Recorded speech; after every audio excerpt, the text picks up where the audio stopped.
Muy buenas tardes, muy buenos días a todos en función desde el país que nos escuchen. Bienvenidos a EALDE Business School.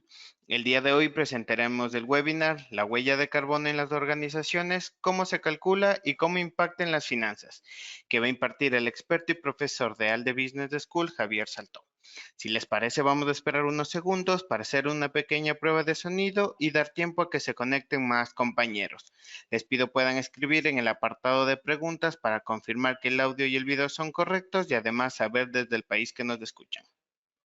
De igual forma, si se encuentran alumnos de EALDE, que nos confirmen. Brenda, bienvenida. Vamos a esperar unos segundos más. José, bienvenido. Marta, bienvenida desde México. Vamos a esperar unos segundos más a que se conecten más compañeros. Listo, al parecer el audio y el video son correctos. Como les comenté anteriormente, el día de hoy presentaremos el webinar La huella de carbono en las organizaciones, cómo se calcula y cómo impacta en las finanzas, que va a impartir el experto y profesor de ALDE Business School, Javier Saltó. El profesor va a exponer alrededor de unos 30 a 35 minutos de clase y luego podrán realizar una pequeña ronda de preguntas para resolver sus dudas. De igual manera, quiero recordarles que a lo largo del día de mañana recibirán un correo electrónico con la grabación completa del webinar del día de hoy para que lo puedan visualizar nuevamente. Del mismo modo, se subirá a nuestro canal de YouTube de ALDE Business School, donde podrán revisar todos los webinars impartidos anteriormente. Al parecer, el audio y el video son correctos, por tal motivo daremos inicio. Javier, bienvenido y adelante con el seminario. Muy buenas tardes, muchas gracias Luis por tu presentación y porque todo, como siempre, con EALDE funcione perfectamente. Bienvenidos a todos. Mi nombre, como ya se ha comentado, es Javier Saltó. Hoy tendré el gusto y el placer de compartir parte de mis conocimientos acerca de la huella de carbono con ustedes y por favor no duden en comentar, dejar sus preguntas para en la parte final de la conferencia pues poderlas ver, resolver y comentar entre todos, ¿de acuerdo? Como hemos dicho, la temática hoy es la huella de carbono en organizaciones, porque luego veremos que podemos también calcular huella de carbono para productos, cómo la calculamos y cómo impacta en las finanzas. Los títulos siempre son muy resumidos, pero sí me gustaría que ustedes hoy pues, se llevaran una muy buena idea de qué es la huella de carbono, los que todavía pues, no estén tan familiarizados con ese término, cómo la podemos calcular o mejor dicho, no haremos una clase de matemática aquí porque no es el objetivo. Además, seguro que sus diferentes rubros y roles hacen que todos estén relacionados con la huella de carbono, pero no tiene por qué ser con el cálculo, pero sí saber de qué herramientas disponemos para hacer esos cálculos. ¿De acuerdo? Y finalmente, cómo impactan las finanzas o de qué modo ese cálculo de huella de carbono para las organizaciones pues, es positivo y puede tener cierto impacto no solo en finanzas, sino en la proyección de la compañía en los mercados. Como índice, muy rápidamente, 3 grandes bloques y un bloque final de conclusiones para dar paso básicamente a sus preguntas. Veremos unos conceptos y análisis de contexto previos, el cálculo propiamente de la huella de carbono, metodologías, de qué herramientas disponemos y cuáles son los alcances que debemos llevar a cabo y cómo hacerlos. Finalmente, un impacto de la huella de carbono en las finanzas, ¿no? De qué modo podemos observar cuál es el impacto, cuáles son las herramientas que proyectan ese impacto y las conclusiones y preguntas que comentábamos. Empezamos con los conceptos y análisis del contexto. Insisto, seguro que tenemos, dentro de los muchísimos asistentes que somos hoy, pues tenemos diferentes niveles. Los hay que están muy familiarizados. Perdónenme si voy un pasito para atrás, pero pues es para construir.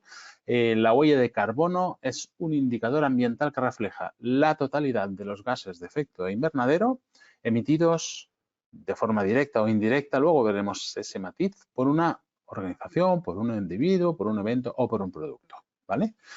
Como decía antes, la huella de carbono de una organización entonces mide los gases de efecto invernadero emitidos o provenientes del desarrollo de la actividad propiamente de esa organización. ¿De acuerdo? En cambio, o a diferencia de esto primero, en un producto lo que medimos es durante los gases de efecto invernadero emitidos durante todo el ciclo de vida del producto, desde la extracción de las materias primas, su procesado, su fabricación, distribución, hasta la etapa de uso y final de la vida útil. Fíjense que aquí hay una diferencia muy importante que luego remarcaremos. Mientras que en una organización estamos midiendo lo que ya hemos emitido, desde en este preciso momento hasta el tiempo que queramos, pero siempre en el pasado, nunca vamos a hacer un cálculo, sí proyecciones, pero un cálculo, nos vamos a atribuir emisiones futuras por un simple hecho, y es que la actividad puede cesar mañana, ¿no es cierto? En cambio, a un producto le vamos a atribuir siempre las emisiones que va a producir en el momento en que dentro de 5 años tenga que ser reciclado, tenga que ser llevado a una planta de valorización, un edificio tenga que ser deconstruido. ¿Por qué? Si estamos incluyendo en su ciclo de vida o en su huella de carbono los gases de efecto invernadero en el producto. Porque el punto clave es cuando lo lanzamos al mercado. En el momento en que sale de nuestra fábrica un vehículo, un coche, un autobús, una motocicleta, ya tenemos que contabilizar las emisiones que ese vehículo va a emitir o que la actividad de construir ese vehículo va a emitir, ¿verdad? En cambio, insisto, la organización podría cesar mañana sus operaciones. No podemos decir, como el año que viene vamos a producir 1 millón de vehículos, la compañía que fabrica vehículos se atribuye esas emisiones. ¿De acuerdo? Es un concepto sencillo, pero que a veces tiene un matiz un poco peliagudo. Insisto en que hoy estamos viendo solo la primera parte de organizaciones, ¿de acuerdo? Pero sí quería matizarlo porque muchas veces ustedes habrán escuchado y es importante que sepan esa simple diferenciación, ¿de acuerdo? Mediremos siempre la huella de carbono en toneladas o en kilos, en unidades de masa de CO2 equivalente, ¿de acuerdo? Y ahora les comentaré por qué. ¿Por qué CO2 equivalente? ¿Es lo mismo CO2 equivalente que CO2, que dióxido de carbono? No, pero puesto que diferentes actividades tienen diferentes tipos de emisiones, todos estos que tienen a la izquierda son los gases de efecto invernadero, ¿de acuerdo? Dióxido de carbono, nítridos, metanos, etcétera, etcétera. Hasta 7, 8, 9 podríamos llegar a decir, ¿de acuerdo? Claro, por ejemplo, la producción de electricidad o de calor mediante la quema de carbón produce más dióxido de carbono que ninguno. En cambio, la actividad de agricultura, como pueden ver, que es responsable de 1/4 parte de las emisiones, en naranja lo tenemos en el gráfico de la derecha, 1/4 de las emisiones de gases de efecto invernadero mundiales, el gas que más produce es el metano. Entonces, ¿cómo hacemos para comparar, ¿no? Una central de carbón que está produciendo energía eléctrica tiene tantas emisiones de dióxido de carbono, no equivalente, dióxido de carbono, de CO2, y una producción agrícola de tantas reses, ¿no? Con 1000 cabezas de vacuno, produce 1000 toneladas de metano. ¿Cómo se gestiona? Bueno, pues el CO2 equivalente lo que hace es equilibrar esas toneladas. Es decir, sabemos por la ciencia que una tonelada de metano, ¿de acuerdo? No sé el factor, pero pesa tanto como X toneladas de CO2. Sabemos que una tonelada de sulfuro tiene el mismo impacto que X toneladas de CO2. Entonces, lo que hacemos con el CO2 equivalente es sumar todas esas proporciones entre sí, ¿de acuerdo? Entonces, ¿y por qué es importante, ¿no? Los gases de efecto invernadero? Porque son los que provocan el calentamiento global, ¿de acuerdo?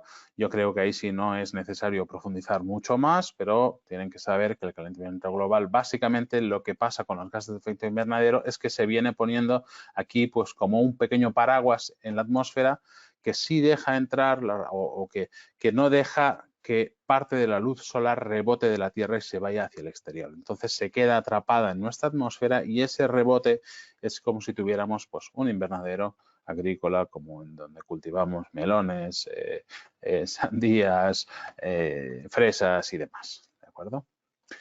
Muy rápidamente, porque todos estos datos pueden buscarlos, son conocidos y si no pueden por su cuenta buscarlos. Siempre me gusta ponerlos para sin querer ser alarmista, ¿de acuerdo? Porque yo soy de la opinión que sí estamos ante un reto, pero no ante una catástrofe mayor que la que hemos tenido en los 100 últimos años o como pueden ser las guerras. Desgraciadamente hoy, pues de cruda actualidad, ¿no? O como las mil historias que hemos pasado los humanos, ¿no? Pero sí que es un gran reto porque, sin lugar a dudas, y estos son datos objetivos, estamos emitiendo mucho más dióxido o CO2 equivalente que en los últimos años, ¿no? También es verdad que tenemos una capacidad de adaptación mucho mayor, es decir, estamos emitiendo más CO2 porque la humanidad ha avanzado muchísimo más en los últimos 100 años que en los anteriores 2000. Entonces, a la vez que estamos acelerando el CO2 que emitimos, estamos acelerando nuestra capacidad de dar respuesta a ello, ¿no es cierto? Pero sí que me gusta plasmarlo porque es verdad, científicamente está demostrado que hemos acelerado el ritmo de calentamiento global. Aquí tienen ustedes en azul la concentración de CO2 en la atmósfera y en color negro o gris las emisiones. Es evidente que a medida que nosotros hemos emitido más, la concentración se ha disparado. ¿De acuerdo? Datos por países y demás. Nunca me gusta, bueno, China es el que más emite, bueno, ya, pero China son el país más grande del mundo. Entonces me gusta mucho más ¿de acuerdo? Y es emisiones por cápita, ¿de acuerdo? Pueden buscar ustedes, esta página está muy bien, Our World in Data, emisiones por cápita, por unidad monetaria de Producto Interior Bruto, por miles de ratios, ¿de acuerdo? Investiguen, es bueno que lo hagan para poder comprender, tener discurso propio, ¿de acuerdo? Ya finalmente, bueno, para aclarar un poco, ¿no? Las emisiones de CO2, pero los criterios ESG, ¿no? O ASG, Ambiental, Social, Gobernanza, ¿no? ESG del inglés, Environmental, Social and Governance. ¿Qué relación tienen? Bueno, pues la huella de carbono indudablemente es una pequeña parte de la parte ambiental, ¿de acuerdo? La tenemos situada aquí, es la que habla de cambio climático, ¿de acuerdo? Carbonización de la economía, descarbonización, habrán escuchado. Entonces, estamos hablando hoy de huella de carbono de las organizaciones que dentro de su rueda de criterios ASG, pues está dentro de la parte ambiental, ¿de acuerdo? Pasamos ya, después de esta pequeña introducción, a ver de qué modo pues, podemos desarrollar la huella de carbono o qué herramientas tenemos. Déjenme empezar con un pequeño contexto histórico. Dependiendo de las edades, les sonará el protocolo de Kioto. Yo ya era casi ingeniero en ese momento, pero seguro que nos acompaña gente bastante más joven, seguro también gente más veterana hoy. Están con nosotros, pero bueno, para los que solo les suene el protocolo de Kioto, fue el primer gran consenso. O sea, nos chocó a todos porque fue por primera vez como que todos los científicos y gobiernos se ponían de acuerdo en algo, en un problema ambiental. A la sociedad nos impactó en el sentido de, ostras, pues realmente si han llegado a tener un consenso, es que realmente algo está pasando, ¿no? Y ahora sabemos pues, que hemos conseguido cerrar la capa de ozono, ahora se está volviendo a abrir por la acidificación de la atmósfera, pero en 20 años conseguimos eliminar todos los productos que eran tóxicos y cerrarla. Entonces, esto me refiero un poco a lo que les comentaba antes. Perdonen que no sea muy teórico, que quiera también hacerles ver un poco el contexto de todo ello. Me refiero a la capacidad de adaptación que tenemos los humanos, ¿no? Cuando hemos necesitado unirnos por algo, se ha hecho y Kioto lo demuestra claramente, ¿no? Y lo hemos conseguido sin grandes sobresaltos. Están los alarmistas que dicen que si seguimos la Agenda 2030 el mundo se arruinará porque es impagable. No es impagable. Como todo, la sostenibilidad, los criterios ASG, la huella de carbono, también va a ser una forma de hacer negocio. No de lucrarse gratis, sino cambiando la forma de hacer negocios, los que sean más rápidos, más listos y los primeros básicamente ya se están posicionando de forma positiva, sin engañar a nadie, haciendo su negocio de una forma diferente, ¿de acuerdo? Entonces, Kioto fue el primer gran consenso ambiental, no consenso científico, pero sí científico-político, digámoslo así. Desde su publicación ya numerosos estudios científicos fueron el embrión de los primeros estándares, ¿de acuerdo? Y en el tercer punto está la clave. Todos habrán escuchado, y si no, les quedará muy claro hoy, lo que es el Greenhouse Gas Protocol, ¿de acuerdo? GHG Protocol, que se atribuye al World Resources Institute y un trabajo conjunto con el World Business Council for Sustainable Development. Ellos crean por primera vez en 2004, bueno, antes, sí, lo tengo de aquí, se publica en 2001 y una revisión final ya lanzada a mercado para su uso en 2004 dicen, miren, hemos desarrollado un protocolo para el cálculo de la huella de carbono. En ese primer momento era solo para organizaciones, pero ahora, como veremos luego, se ha ido ampliando bastante, ¿de acuerdo? Desde esa fecha, hace ya casi 20 años de su revisión final, ya más de 20 de su primera publicación, se han creado múltiples protocolos, guías de cálculo de todo tipo, de emisiones y demás, ¿vale? Me gustaría que de hoy salieran con una idea clara. Cualquiera de esos medios, protocolos, metodologías calculadoras que ustedes hayan visto, está bien siempre que tenga relevancia, integridad, consistencia, exactitud y transparencia. Luego verán que el cálculo de la huella de carbono no es nada complejo en sí, ¿de acuerdo? Pero hay que seguir bien estos principios. Luego les pondré ejemplo, pero por ejemplo, consistencia me refiero a que si yo para hoy estoy calculando, digamos, las emisiones de mi estudio, ¿no? O de la oficina donde estoy ahora, ¿no? Pues estoy gastando 10 kilovatios hora y le voy a poner un mix energético porque la compañía de electricidad me dice que por cada kilovatio hora ellos tienen o están quemando, digamos, 183 gramos de CO2, ¿no?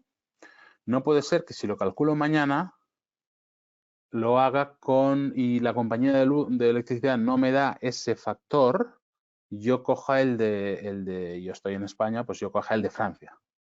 Eso no es consistente. ¿Estamos de acuerdo? Lo mismo con la transparencia. Yo tengo que exigirle, oye, a mi compañía de electricidad, pero ¿a cuántas emisiones tengo por kilovatio que yo le estoy comprando a usted? ¿No? Esa transparencia tiene que existir. Si no lo tengo, no pasa nada. Puedo ir a ver al mix nacional de España. No hay problema. Es verdad que no será tan exacto, pero siempre estaré dentro de un marco consistente. ¿No es cierto?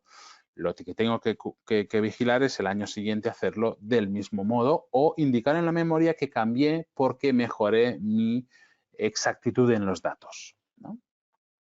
Entonces, a partir de ahí tenemos, como hemos dicho, el GHG Protocol. Luego tenemos una UNE que se lanzó ya hace unos cuantos años, la 14064, que toma como base de cálculo el GHG Protocol.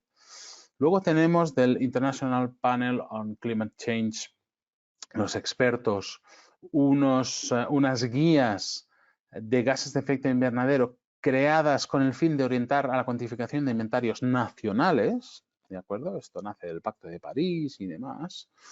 No esta guía, sino su utilización en masa, ¿de acuerdo? Pero básicamente, y luego tenemos en Villain Carbon en Francia, que también se basa en el GHG Protocol, y a donde voy es que básicamente casi todas las herramientas terminan basándose en el GHG Protocol. Por ejemplo, la ISO que comentamos. En realidad no propone un método de cálculo diferente. Lo que dice es un poco lo que les estaba comentando. Si usted toma el dato de la factura eléctrica para el año 1, para el año 2 tiene que volver a tomarlo o indicar que lo ha modificado. Si usted está tomando las emisiones de carbono de sus vehículos comerciales de su compañía, ¿no? Para reparto, por ejemplo, que salen en la ficha del vehículo, al año siguiente tiene que hacerlo igual. No puede ahora hacer un test y decir, no, emite menos que la ficha del vehículo. O si lo hace, tiene que indicarlo como una modificación en el cálculo, pero no propone un nuevo cálculo. ¿De acuerdo? Por lo tanto, me gustaría que se quedaran con la idea de que el GHG Protocol es el más utilizado y es en el que se basan más herramientas que se construyen o que construyen mayor complejidad. ¿De acuerdo?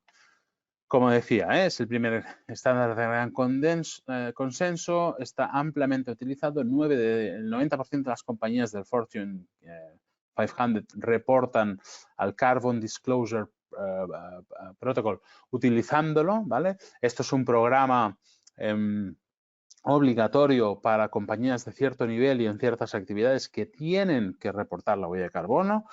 Supongo que muchos de ustedes están en compañías, o quizá algunos ya en compañías más grandes, pero no lo normal, pero digamos, lo más común hoy en día es que el cálculo de la huella de carbono todavía sea voluntario, pero tienen que saber que hay muchísimas empresas, o bien por su tamaño o bien por su actividad, que ya tienen que estar reportando año tras año su huella de carbono, ¿de acuerdo? Y además, y por ejemplo en Europa, por la nueva directiva, o bueno, por la directiva ya finalmente aprobada, la SDRG, básicamente de reporting de información no financiera, Sustainable Disclosure Regulation, ya está cada año incluyendo más y más empresas. Estamos por las grandes empresas, pero ya el año que viene las medianas y al siguiente las pequeñas y demás. ¿Vale?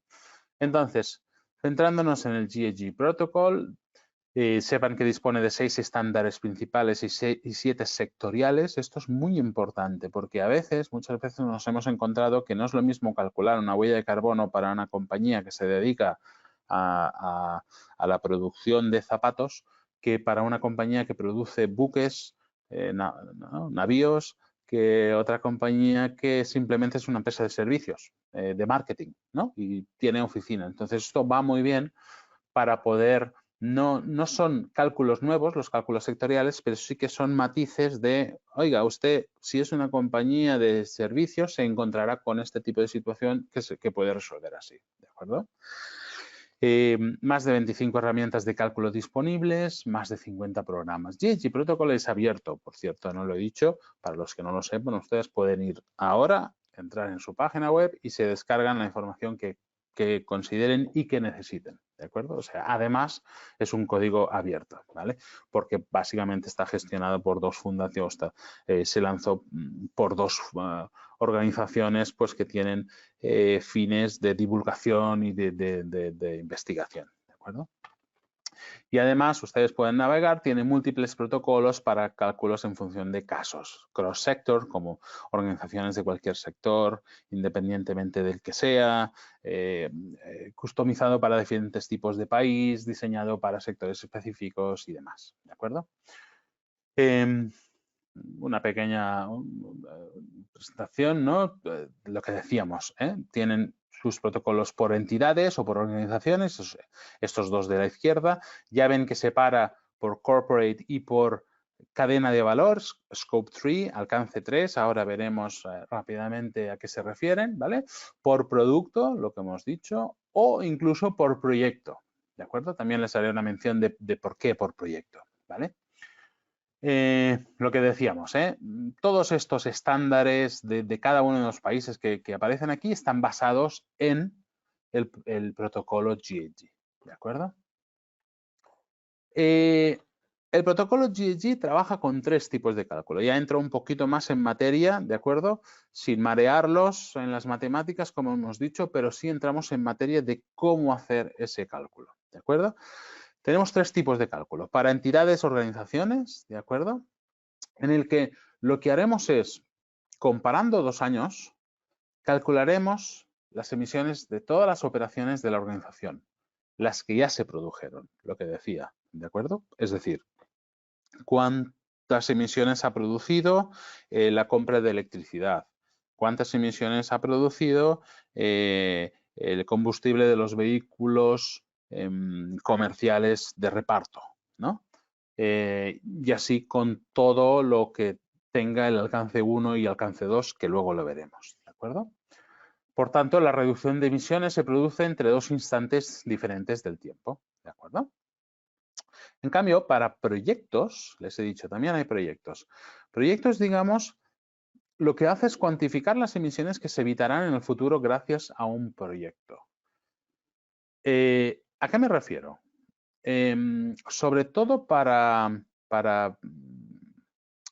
activos financieros finalistas, como pueden ser los bonos verdes, los green bonds, necesitamos demostrar cuántas emisiones dejaremos de emitir por el hecho de hacer ese proyecto. Lo entenderán enseguida. Un banco quiere financiar un proyecto de 10 millones de euros, de dólares, da igual, para una nueva instalación eólica. ¿Bien? ¿Cómo haríamos el cálculo? Es decir, ¿esa instalación eólica va a reducir emisiones? Sí. ¿Por qué? Porque toda la electricidad que se vaya a producir con energías renovables, esta electricidad sustituirá a la electricidad que no se iba a producir con energías renovables. Y como las energías renovables tienen emisiones cero, ¿sí? No digo la producción de los elementos, eso ya sería Scope 3, ¿ok? Pero mientras los molinos los aerogeneradores están generando energía, no están produciendo electricidad cargada con carbono. Esa electricidad cargada con carbono se produce porque estamos quemando carbón, estamos quemando gas en ciclos combinados, bla, bla, bla, bla. Entonces, ¿qué estamos haciendo? Estamos comparando las emisiones que emite el proyecto que estamos financiando, que son cero, contra las emisiones que emitiríamos produciendo la misma cantidad de energía, ¿no es cierto?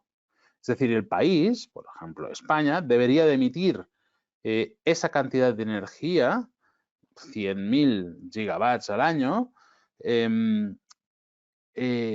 con sus medios actuales. Y en España, por ejemplo, el último dato que observé eran 186 kilogramos de CO2 por kilovatio hora, por megavatio hora, disculpen. Entonces, esa es la diferencia del proyecto. Esa es la diferencia de las emisiones evitadas, que le llamamos, ¿de acuerdo?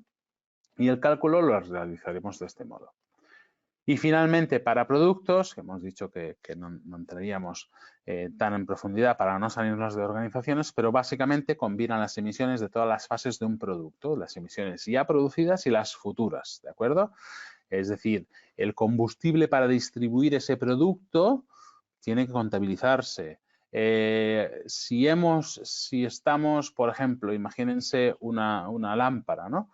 Tendrá un consumo de energía por el uso de esa lámpara, ¿no es cierto? Luego, su reciclaje, su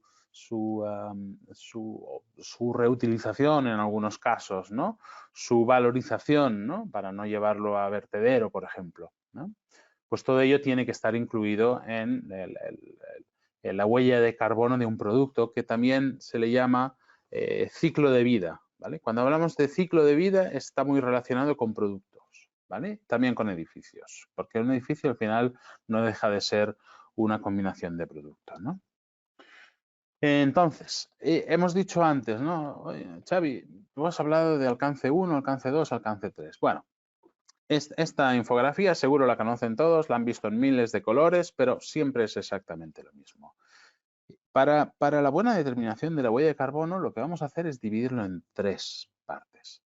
Uno es emisiones directas, le llamamos. Scope 1, alcance 1, emisiones directas, es lo que tiene en verde. ¿Qué son las emisiones directas? Son las emisiones que se producen en la organización. Por ejemplo, si tenemos calefacción, calderas para calefacción, y estamos quemando combustible en el edificio, esos son emisiones directas. Si tenemos vehículos que están produciendo emisiones vehículos que necesitamos para desarrollar el trabajo, como por ejemplo excavadoras, si es que tenemos una empresa de construcción, ¿no? Si tenemos una empresa de construcción, cualquier equipamiento que tengamos, aunque no sea en el lugar, sino repartido por las obras que estemos gestionando, eso son emisiones directas, porque esa obra en ese momento es nuestro lugar de trabajo. ¿De acuerdo?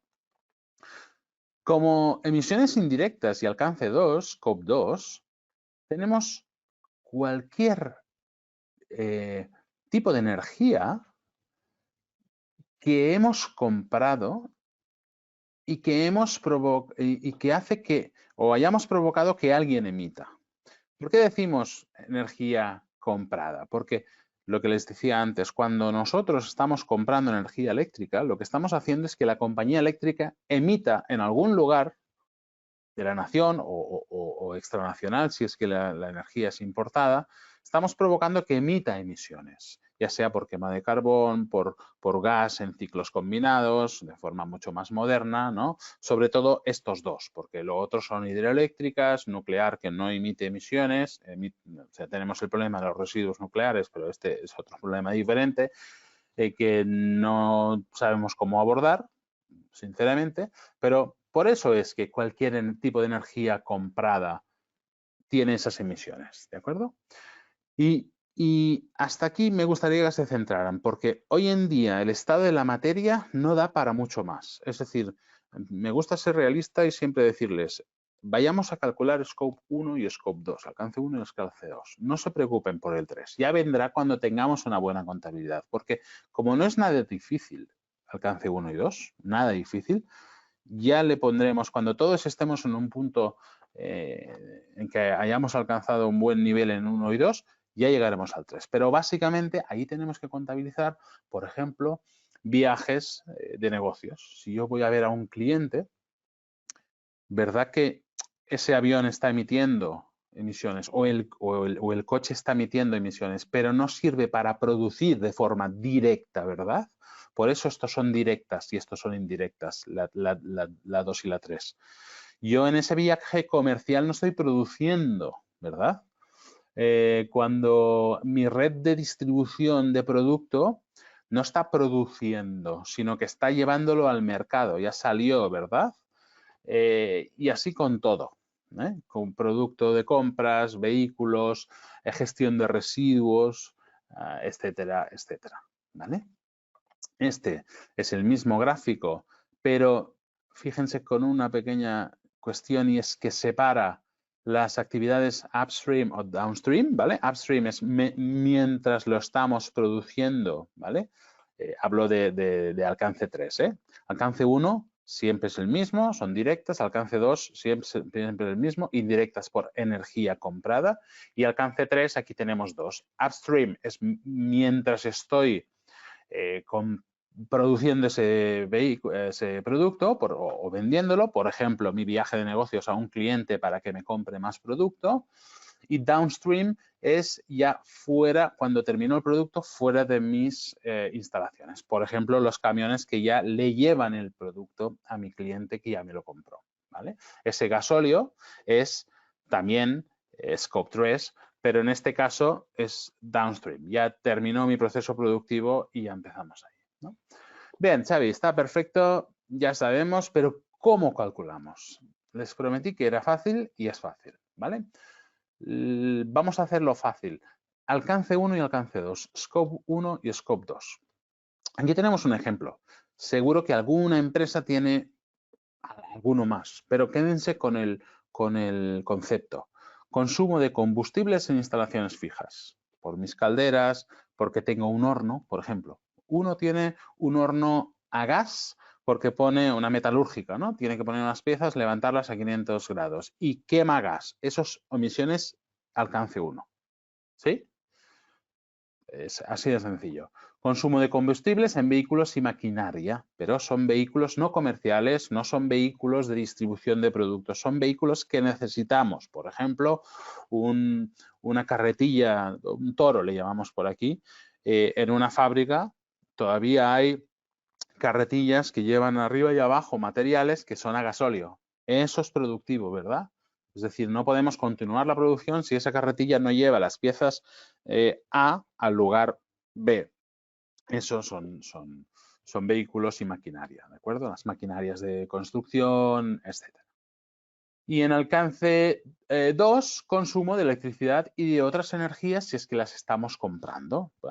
Hay barrios que se pueden conectar a calefacciones y demás, pero no se preocupen, básicamente consumo de electricidad. Entonces, la huella de carbono será la multiplicación de nivel de actividad, ¿no? En este caso, combustibles en instalaciones, ¿no? Pues gasóleo, tantos litros, por el factor de emisión. Y esto, el gasóleo, tiene un factor de emisión internacional. Es decir, el gasóleo, en todas partes en principio, siempre emite X gramos de CO2 por X litros. ¿No es cierto? Pues ese factor de emisión es invariable. El gas natural, exactamente igual. Lo que sí cambia son los factores de emisión eléctricos. ¿Por qué? Porque cada nación se autoabastece de energía con un mix diferente. Por ejemplo, pues España tiene un 40% de renovables, un 30% de nucleares y un 20% de ciclo combinado a gas y un 10% de mini hidráulica o de hidráulica. Claro, ahí solo está quemando, solo tenemos emisiones de CO2 por el gas que hemos quemado en ese 20%, ¿no? Entonces decimos, bueno, España genera cada año tantos gigavatios hora y se está emitiendo en estas centrales de gas tantas emisiones de CO2, porque como el factor de emisión del gas lo sabemos, pues ahí le sacamos lo que llamamos un mix nacional. Francia tiene muchísimas nucleares. ¿Qué pasa? Que su mix nacional es inferior, porque las nucleares no emiten tanto CO2, o no emiten CO2, mejor dicho. Entonces, ahí su cómputo es menor. Este mix nacional lo pueden consultar. Si ustedes buscan Our World in Data, ahí también tienen datos de mix nacional de casi cualquier país del mundo que lo tiene informado, ¿vale? Entonces, lo que haremos es, bueno, pues factura eléctrica. Hemos consumido 1000 kilovatios hora a una electricidad que tiene 0,2 kilogramos por kilovatio hora, pues tantas emisiones de electricidad. Ahora, gasóleo, lo mismo, 1000 litros de gasóleo a un factor de emisión de tantos gramos de CO2 por litro de gasóleo, pues tanto. Y hacemos el sumatorio. Y con eso ya tenemos nuestra huella de CO2. ¿De acuerdo? No estoy revisando las preguntas, prefiero hacerlo luego. Supongo que las habrá, pero así avanzamos y nos dejamos todo el tiempo que sea necesario. Bueno, tendré que... ya llevo 35 minutos, pero no pasa nada porque ya nos queda la parte más conclusiva, ¿no? Ok, ¿de qué forma impacta esa huella de carbono en las finanzas? Bueno, lo primero, ¿no? ¿Qué valor tiene hacer el cálculo de huella de carbono? Bueno, pues tenemos una gestión adecuada de los riesgos de gases de efecto invernadero y una identificación de oportunidades de reducción. Eso es positivo, ¿de acuerdo? Podemos publicar reports y participar en programas de gases de efecto invernadero voluntarios. Podemos participar en programas de reporte de gases de efecto invernadero obligatorios y mercados también de carbono. Existen mercados de intercambio, es decir, yo estoy emitiendo muchísimo y puedo comprar, esto está pasando, por ejemplo, en la aviación. Si yo estoy emitiendo más de lo que me permiten, al menos en la regulación europea, por pasajero, yo tengo que ir al mercado y comprarle a otra aerolínea que no está emitiendo tanto, comprarle sus derechos de emisión, ¿vale? Pero ¿por qué la otra aerolínea no está emitiendo tanto? Pues porque igual utiliza lo que llamamos synfuels, igual utiliza biocombustibles y yo no. Es decir, yo estoy utilizando queroseno, entonces yo tengo que multiplicar mis kilómetros viajados por el consumo del queroseno de mis aviones, que es el mix, ¿no? Que le llamamos, kilómetros viajados por consumo de queroseno, por las emisiones de cada kilo de queroseno, ¿no es cierto? Y esas son mis emisiones como aerolínea. Y me sale 1.200. Y la Unión Europea me dice que para una aerolínea como yo no puedo pasarme de 1.000. Entonces tengo que ir al mercado a comprarle 200 a alguien que utilizó biocombustibles y que por lo tanto en sus números del cálculo de huella de carbono como los kilos de CO2 por kilo de queroseno no son los mismos, ¿verdad?, que los kilos de CO2 por kilo de biocombustible, fíjense que el cálculo de huella de carbono interviene ahí, les saldrá mucho menor, les saldrá 600 y como la Unión Europea le permite 1000, pues me puede vender a mí 200. Y esto está pasando hoy en día, ¿de acuerdo? Entonces, ¿y quién tiene que entrar en programas de reporte obligatorios? Pues, como les he dicho, aerolíneas, creo que son, ahora mismo en Europa son empresas de transporte y me saldrá producción de energía, ¿de acuerdo? Y tienen su cap and trade, le llaman el programa, ¿vale? O sea, limita y comercia. Y finalmente, también sirve para tener un reconocimiento por parte de los mercados de liderazgo ambiental, ¿no?, si es que no estamos obligados a ello, ¿de acuerdo? Entonces, no quiero mucho entrar en detalle porque quiero tiempo para preguntas, pero bueno, como objetivo corporativo, ¿no? Pues ¿para qué nos puede servir? Identificar riesgos y oportunidades operacionales, ¿no? Exposición a regulaciones, ¿no? Cuidado porque calcular la huella de carbono también nos sirve para estar preparados para cuando nos digan, a lo mismo que las aerolíneas, pues Xavi, si tú tienes una empresa siderúrgica o metalúrgica del acero, puedes emitir hasta 300 toneladas por tonelada de acero producido. O si tú tienes un estudio que da servicio, ¿no?, o estás en una oficina, usted puede emitir, si es una oficina normal, puede emitir hasta 3 kilogramos de CO2 por metro cuadrado. Más no se permite, porque ya contabilizamos, este número lo lancé ahora sin ningún cálculo, pero algún día lo habrá, porque algunos expertos habrán calculado que por metro cuadrado para climatización, ¿no?, refrigeración o calefacción, iluminación, equipos, computadoras y demás, con 3 kilos ya tenemos suficiente, ¿no? Entonces, estar preparados para regulaciones, mejores accesos a oportunidades de negocio, ¿no? Por ejemplo, acceso a ciertos nichos de mercado, ¿no? Ayuda en la toma de decisiones de inversión y de compra de productos, ¿no? Me puede servir para, oye, pues yo quiero comprar el papel pues reciclado, ¿no? Porque no quiero tener tantas emisiones y porque ya me sirve, ¿no? A la hora de calcular y reportar emisiones, identificar focos, establecer objetivos, cosas que ya hemos comentado, ¿no? Y finalmente, pues de algún modo, reporte a los grupos de interés. Esto sí es muy importante. Conocer la información que los grupos de interés están demandando, participar en programas voluntarios de reporte de emisiones, reportar a programas gubernamentales o mejorar la reputación corporativa, ¿no? ¿Todo ello en qué se traduce, ¿no? Todo ello se traduce en mejores ratings, ¿no?, mejores posicionamientos ESG, ASG. Muchas compañías pues quieren salir bien en la foto y si tienen esos datos, si han hecho esos cálculos, esto viene reportado en, por ejemplo, Sustainalytics, se les puede incluir en el Dow Jones Sustainability World Index, es decir, Dow Jones tiene, Standard & Poor's tiene un índice Dow Jones Sustainability, ¿de acuerdo? Mejor percepción de los mercados, los accionistas, los stakeholders, ¿de acuerdo?, que van a aportar mejor tipo de interés. Parece mentira, pero aquellas empresas bien posicionadas dentro del mundo ESG están consiguiendo financiación a más buenos precios, porque el tiempo está dando que están teniendo resultados en comparación con sus competidores mejores, ¿de acuerdo? Muy importante, podemos tener acceso a programas gubernamentales de apoyo a las inversiones sostenibles, como por ejemplo cooperaciones de la Cámara alemana con algún país de Latinoamérica, ¿no? Pues ahí puede haber ciertos programas en que digas sí, pero solo aquellas empresas que tienen buenos ratings en ESG, ¿no?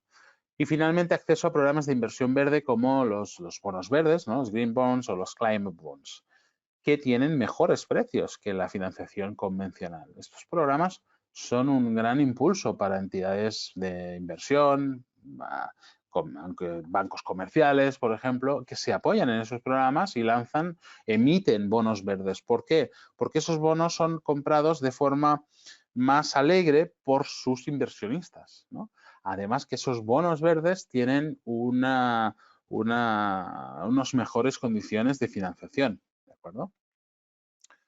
Por lo tanto, bueno, siempre es muy interesante, ¿no? Esto es una captura, por si ustedes quieren entrar en Sustainalytics, es una captura de una gran empresa conocida del sector del metal, del acero, ¿de acuerdo? Cómo se presentan los resultados, ESG rating y cómo presentan una comparación con la industria y demás, ¿de acuerdo?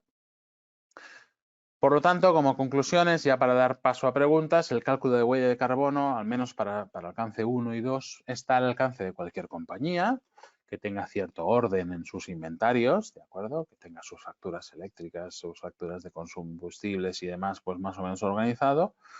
Ello revierte de forma muy positiva tanto en interno, porque podemos buscar oportunidades de mejora, como en la proyección, imagen de marca y liderazgo. Y finalmente, dependiendo del tamaño y de la actividad de la compañía, deberá reportar de forma obligatoria o, si no, para muchos casos podrá sumarse a programas gubernamentales y privados para mejorar su desempeño. ¿De acuerdo? Y ahora déjeme abrir el panel para revisar las preguntas. Perfecto. Tenemos, si ustedes quieren alguna pregunta, no duden en ponerla, ¿eh?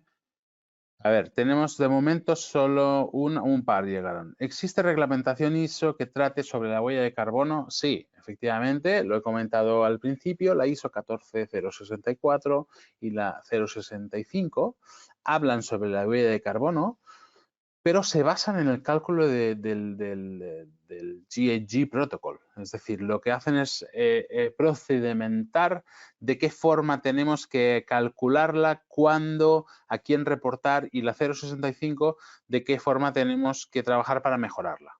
¿De acuerdo? La segunda pregunta. ¿Qué organismo centraliza y analiza la información que reportan las empresas? Bien, muy buena pregunta. Vamos a ver, no existe un organismo ni mundial. Mire, la huella de carbono tienen que verlo como los estados financieros de cualquier compañía. Es decir, a priori no hay ningún lugar, bueno, el registro mercantil, ¿no? En donde se deposita esa información, pero es a nivel nacional, ¿no? Pero ¿dónde encuentro, por ejemplo, el registro mercantil del Banco Bilbao Vizcaya Argentaria a nivel consolidado mundial? Si yo quiero ver la matriz, tengo que venir al registro mercantil de España. Si yo quiero ver la filial del Continental en el Perú o en Chile, tengo que ir al registro mercantil. Por lo tanto, ustedes tienen que ver la huella de carbono como parte de la información no financiera. Ustedes saben que se ha desarrollado muchísimo desde ya las memorias de responsabilidad social corporativa, pues ahora ya no le llamamos así. Ya es estado de información no financiera o reporte de información no financiera le llamamos. Por lo tanto, cualquier compañía en Europa ya se está desarrollando de esta forma con la SDR que les comenté. Pero cualquier compañía tiene que presentar sus estados financieros, por una parte, con su contabilidad y demás auditada, y también su reporte de información no financiera, en donde, entre otras cosas, tendrá que aparecer la huella de carbono. Entonces, si la compañía tiene participación bursátil, esos estados no financieros, al igual que los financieros, tienen que estar verificados por tercera parte. Es decir, van a tener que contratar a una verificadora que efectivamente compruebe esos datos. Y esto ya está pasando. Con bancos ya están desarrollando ese tipo de cálculos hace algunos años, porque entre otras cosas es necesario. Si ustedes entran en cálculo de la huella de carbono de BBVA o del Banco Santander o del que quieran, encontrarán esos cálculos. ¿De acuerdo? Bien. Existe una certificación de huella de carbono. Es un poco relacionado lo que dije. Si se refiere a tipo como LEED o BREEAM para edificios, no. Es decir, existe un cálculo de la huella de carbono y luego existe que si la compañía lo requiere por su tamaño de actividad, tiene que estar verificado. ¿De acuerdo? Entonces, esa es la certificación en sí. No lo tomen como una cosa, porque LEED o BREEAM al final es una cuestión voluntaria para edificios, para los que no lo conozcan, es una cuestión absolutamente voluntaria y por eso tiene un marco especial. Esto es información que no va a ser voluntaria. En 2030, todas las compañías van a tener que reportar. Otra cosa es que eso parece que sea complejísimo. Lógicamente, una empresa minera o constructora, pues sí, va a ser más complejo. Pero complejo en el sentido de que tendrás que poder consolidar cuántos litros de gasóleo has echado en los camiones, en las máquinas excavadoras y demás. Solo eso. Entonces, si uno tiene bien la contabilidad ahí, no hay problema. Se multiplica por el factor de emisión del gasóleo, que es el mismo, insisto, a no ser que cambie el octanaje, pero no tiene más. ¿Cómo consideramos la huella de carbono los casos de las plantas de energía waste to energy? Muy buena pregunta. No sé si eres europeo, quizá era la persona que venía de Italia, puede ser, no lo sé. En cualquier caso, hay un cálculo, efectivamente, para plantas waste to energy, y es qué cantidad de gas estamos utilizando para poder gestionar este waste, este residuo, ¿no? Las plantas waste to energy, para los que no conozcan, pues es básicamente, para decirlo rápido, esquema de residuo que nos genera pues electricidad, ¿no? Entonces, podemos hacerlo también, ¿sí? No sé si me perdí. No. A ver, preguntar para hacer cálculo de huella de carbono en una empresa de escenografía. Bien. Se mide por proyecto, por producto. Entiendo que cada producción de evento es diferente, correcto, y no tiene un antecedente ningún. Bien. Sí, para una empresa de escenografía, yo lo que haría es, ustedes tienen el estudio donde diseñan, ¿sí? Ahí tienen unos consumos energéticos cargando móviles, ordenadores, que en su caso me imagino que serán potentes, pues es una cuestión de diseño y demás, ¿sí? Y luego cuando ustedes van a producir, ¿no? No sé si le llaman así, pero van a construir esa escenografía, ¿no? Ese stand quizá en un evento o lo que sea, también tienen que contabilizarlo. Pero cuidado, porque los materiales que ustedes estarán utilizando no forman parte de alcance 1 ni 2. ¿Sí? Son alcance 3. No sé si me explico. En cambio, los camiones para llevar esos materiales hasta el evento donde ustedes tienen que construir esa escenografía, ese escenario, ese evento, ¿no? Ese gasóleo sí está dentro de emisiones directas. ¿Se entiende, no? Diferentes herramientas. Buenos días, nos comentó sobre diferentes herramientas para el cálculo de la huella de carbono. Se debe estandarizar la misma herramienta por país, nivel mundial, siempre. Porque las emisiones, de Buenos Aires, Rubén, vale. Bueno, pues genial. En el caso del waste to energy, si no recuerdo mal. Bien, me preguntaba una compañera, si a nivel país o a nivel mundial. Siempre a nivel mundial, porque el nivel país, el nivel región ya está introducido, ¿dónde? En lo que les he comentado en esta parte. No sé si ven mi pantalla porque abrí lo de las preguntas. ¿Vale? Está dentro del factor de emisión. Es decir, las emisiones en Argentina para electricidad son diferentes que las de Uruguay y son diferentes que las de Brasil, que las de España, que las de Francia. ¿Sí? Entonces, si nosotros consumimos 100.000 kilovatios hora nivel de actividad, en Brasil tenemos que multiplicarlo por el factor de emisión de Brasil. ¿Sí? Y ahí es donde tenemos la diferenciación regional o nacional, si le quieren llamar así. ¿De acuerdo? Pero el método es exactamente el mismo. ¿Sí?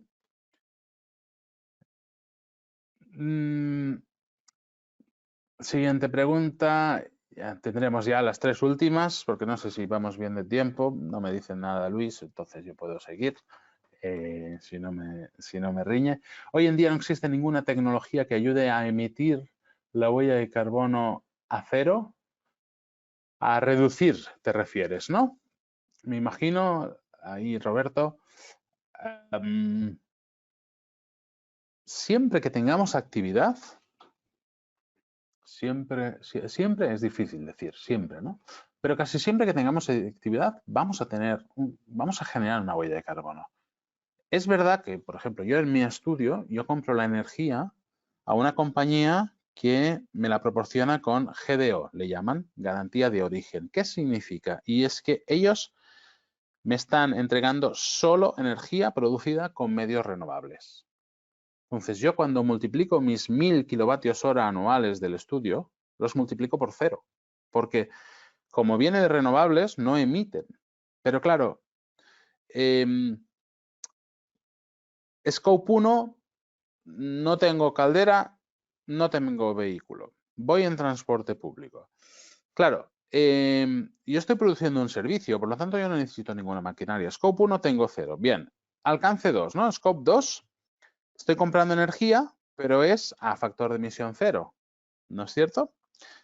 Ahí yo ya tendría que calcular. De hecho, para calcular Scope 3 en estudios, en oficinas, es lo más sencillo, ¿vale? De todos modos, lo que sí tenemos son proyectos de compensación. Lo que hemos dicho antes con las aerolíneas, que les he puesto el ejemplo. Puede ser que si usted tiene 200 toneladas, usted dice, vamos a gestionar o vamos a reforestar un bosque que se quemó hace 15 años, ¿no? Y ese bosque, hay compañías que se dedican a gestionarlo forestalmente, a recrecerlo. Esto tiene un coste. Usted financia parte de ese coste y a cambio puede atribuirse parte de las emisiones que ese bosque vegetal va a compensar. Porque ustedes saben que la vegetación consume CO2 de día, pero lo consume, ¿no? Entonces, es un consumidor neto de CO2 en el balance de la fotosíntesis, ¿no? Entonces, hay mecanismos para compensar, pero al igual que con la energía, no podemos dejarlo todo a las energías renovables. Tenemos primero que reducir el consumo para que luego las renovables nos puedan ayudar a llevar, a compensarlo. Pero si no reducimos, es imposible que alcancemos con renovables. Aquí el procedimiento tiene que ser el mismo, ¿no? Primero tenemos que reducir lo que podamos reducir y luego, en cualquier caso, ya contactaremos con compañías que desarrollan, por ejemplo, saltos hidráulicos, ¿no? Invierten en saltos hidráulicos en el Perú, ¿no? O en la China. Yo conozco compañías que se dedican a invertir dinero para generar energía limpia, ¿vale? Entonces, se puede llegar a 0, pero no tener huella 0 de entrada es difícil. Venga, la penúltima, la producción de gas natural, donde el gas metano es componente mayor. ¿Hay alguna prohibición de producción máxima? No, por el momento no. Solo que el mix, el factor de emisión, pues es más elevado. ¿Y puede ser más duro producir gas metano asociado a los mantos de carbón? En Colombia, que el gas natural está cayendo sus reservas bastantes. No conozco los factores de emisión exactamente, Yesid, la verdad, entre el metano y el gas natural, pero entre las dos, las dos tecnologías, la verdad, en eso no te puedo ayudar, ¿de acuerdo? Y son ya las 7 y tendremos que dejarlo aquí por hoy, así que fue un gusto estar con todos ustedes, compartir. Gracias por sus preguntas, por sus reflexiones y nos vemos en la próxima ocasión. ¿De acuerdo? Que tengan buen día.